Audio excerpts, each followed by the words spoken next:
Sir ନମସ୍କାର, ମୋ ନାମ ହେଉଛି ନୟନ ସାର୍। ମୁଁ ଲାଞ୍ଜିବେଲା ଶ୍ରମିକ ଉଚ୍ଚ ବିଦ୍ୟାଳୟ ବିହାମୁଦ୍ର ନବମ ଶ୍ରେଣୀର ଛାତ୍ର।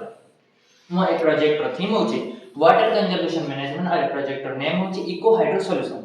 ମୁଁ ଏ ଇକୋ ହାଇଡ୍ରୋ ସଲ୍ୟୁସନ୍ ମଧ୍ୟରୁ ଗୋଟେ ଫିଚର୍ସ ନେଇଛି ଯାହାର ନାମ ହେଉଛି fog water harvesting name. Sir fog କହିଲେ କ'ଣ? ଫଗ୍ ହେଉଛି କୁହୁଡ଼ି। କୁହୁଡ଼ି କିପରି ତିଆରି? କୁହୁଡ଼ି ଜଳ କଣା ଏବଂ କିଛି ଧୂଆଁରୁ ମିଶି କୁହୁଡ଼ି ତିଆରି।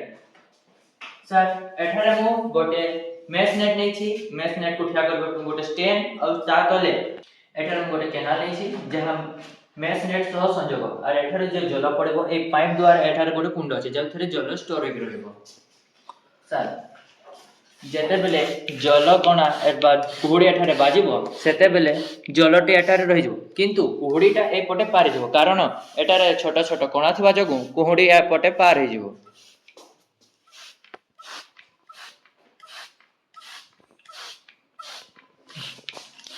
ସାର୍ ଦେଖନ୍ତୁ, ଜଳ କଣା ମିଶି ଜଳ ବିନ୍ଦୁରେ ପରିଣତ ହେଉଛନ୍ତି ଆଉ ଜଳ ବିନ୍ଦୁ ଜଳ ଧାରାରେ।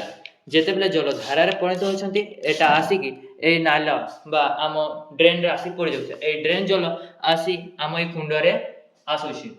আর এই জলକୁ ଆମେ ସିଧାସଳଖ କୃଷି କ୍ଷେତ୍ର,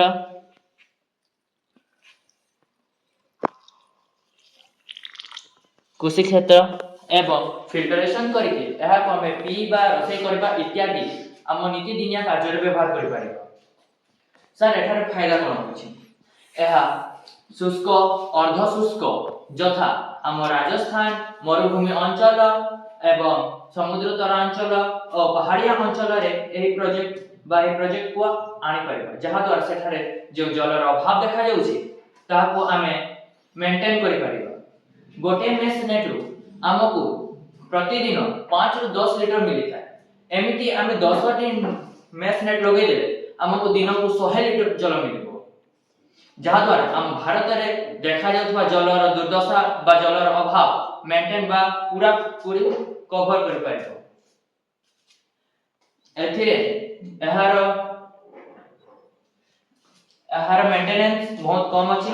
ଏହାର ସବୁ ସପ୍ତାହକୁ ସପ୍ତାହ ଏଟାକୁ ଧୋଇବା ଅଛି ଆଉ ଏଠାରେ ଗୋଟେକୁ ଧୋଇକି ଆଉ ଏଟା ବକେଟ୍ ବା ଯାହା ଆମେ କୁଣ୍ଡ କହୁ ତାକୁ ବ୍ଲିଚିଂରେ ଧୋଇଦେବା, ଯାହାଦ୍ୱାରା ଆମକୁ ବିଶୁଦ୍ଧ ଜଳ ମିଳିବ।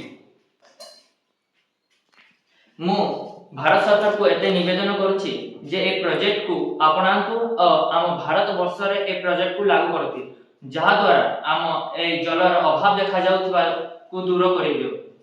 Save water, save life. Save water, save the world. Thank you.